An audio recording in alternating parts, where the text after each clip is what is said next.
How do bivocational leaders manage their time well, achieve excellence in their professional lives, and stay connected to their spiritual calling? The secret is in a foundational practice that I'm going to share with you right now.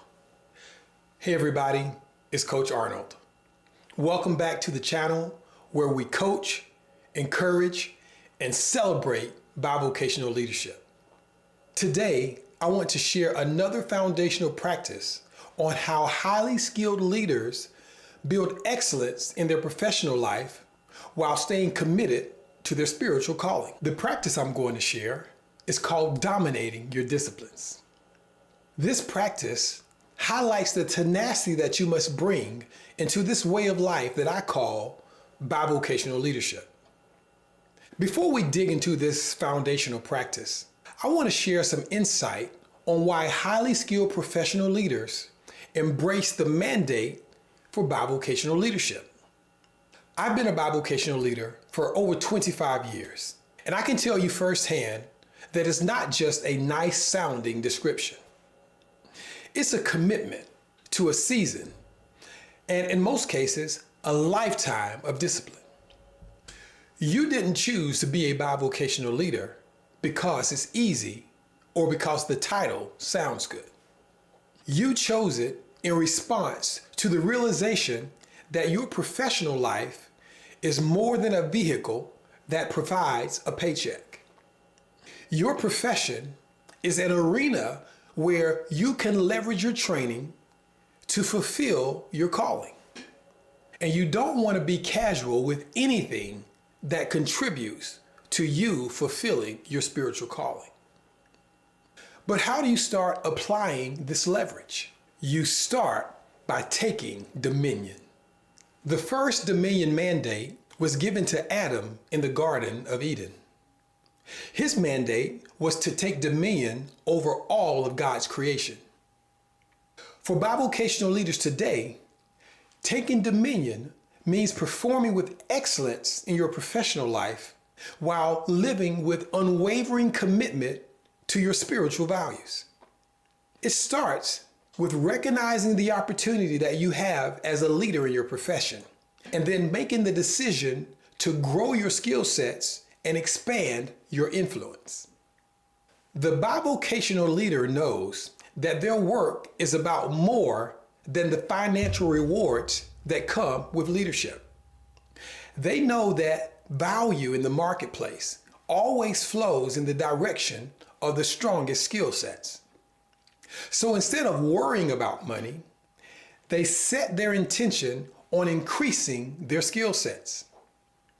And here's the biggest distinction.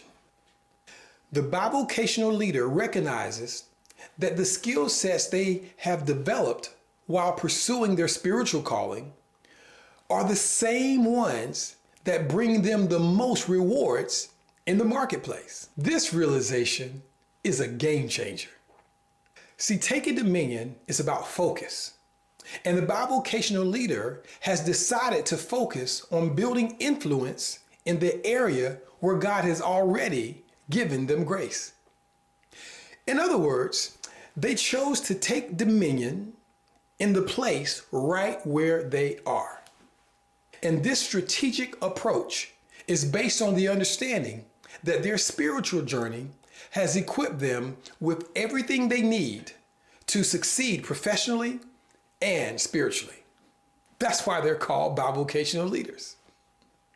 So that's the first step, the decision to take dominion. But how do you move from the decision to take dominion to the practice of dominating your disciplines? Well, you do it by growing your ability to focus your energy. I'll explain this by examining three perspectives. Perspective number one, there are some things you can't control. This perspective is the easiest to understand. We have to accept that there are some things that are beyond our control. Here are a few examples. We can't control the weather. We can't control the movement of the financial markets. And as much as we want to believe otherwise, We cannot control the beliefs, opinions, and behaviors of others. There are countless things that happen to us every day which demonstrate that we can't control everything. So you should probably accept that perspective. Now here's the second perspective. There are some things that you can't control, but you can influence. In other words, when we focus our energy in some areas, we can impact those areas to some degree. I'll give you 2 examples. The first is taxes.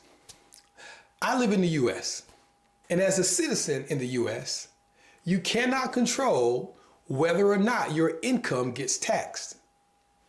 But there are all sorts of legal strategies that you can use to influence when you have to pay and how much you have to pay. Here's another example. Physical challenges. You can't control when sickness or disease attacks your body. But through your diet, exercise, and your faith, you can influence how your body responds when sickness comes. Are you tracking with me on that? Good. So the first perspective was that there are some things that you can't control. The second perspective is that there are some things that you can't control, but you can influence. Now here's the third perspective, and it is absolutely fascinating. There are some things over which you have complete control. Now, before I tell you what they are, think about that for a second. Have you ever considered that there are some things in your life that you can control completely? Well, what are they, you might ask? You can control your words, you can control your thoughts, and you can control your actions. This perspective changes everything. Identifying the things in your life that you can control completely is like finding the control panel to your own existence. If you can control your words, your thoughts, and your actions, it also means that you can control the following aspects of your life: your mindset, your work ethic, your eating habits, your personal growth, your time management, your skill development, your ability to communicate, and your ability to make money. Remember, dominating your discipline is all about the ability to focus. Now let's look at these 3 perspectives again. This time, with each one, I want to offer you a coaching insight on how to focus your energy. Number 1, there are some things you can't control.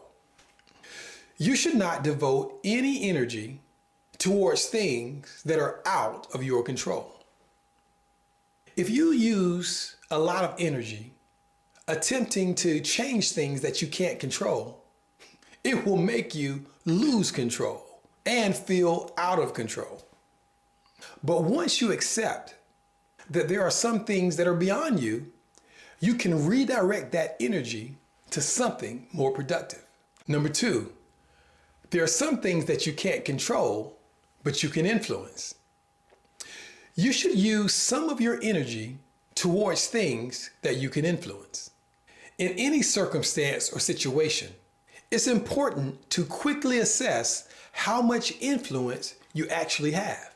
Once you understand, decide if it's worth your time to invest any energy in that situation at all. If it is worth your time, apply just enough energy to make the difference that you want to make. But don't spend more time than you need to. Number 3, there are some things that you can control completely. This is where you should focus most of your energy. These are the areas where you have full control. And by mastering them, you set yourself up for success. These are the disciplines that you should focus on dominating. Now, when you take charge of these three areas, you're not just improving yourself. You're building the foundation to dominate your whole life. Because when you can dominate your thoughts, you can control your mindset. When you can dominate your words, you can shape your reality. When you can dominate your actions, you can dictate your destiny. How comfortable are you with the concept of domination? Does it make you feel a little uncomfortable? Good. It will at first. See, we all have beliefs that challenge our ability and our desire to dominate. As professional leaders out in the marketplace, we know what that's like when it comes to competition. Now, I want to call out a distinction between dominating in a bivocational leadership view versus a marketplace view. From a marketplace point of view, we must dominate the competition. Now, this view seems to imply that you should dominate other people, but you are not called to dominate other people. You are called to dominate in areas where you have control, and you can't control other people. As a bivocational leader, how should you view competition then? I'll share my personal perspective. In the marketplace, I want to win. And I want to win big. And I want to win all the time. But winning isn't about controlling others. It's about mastering yourself and dominating your limiting beliefs. See, you may believe that you're not good enough or that your circumstances define you. These limiting beliefs are your real competition as a bivocational leader.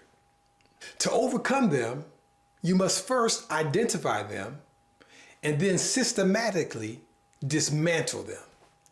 The journey to dominating your disciplines begins with a crucial decision.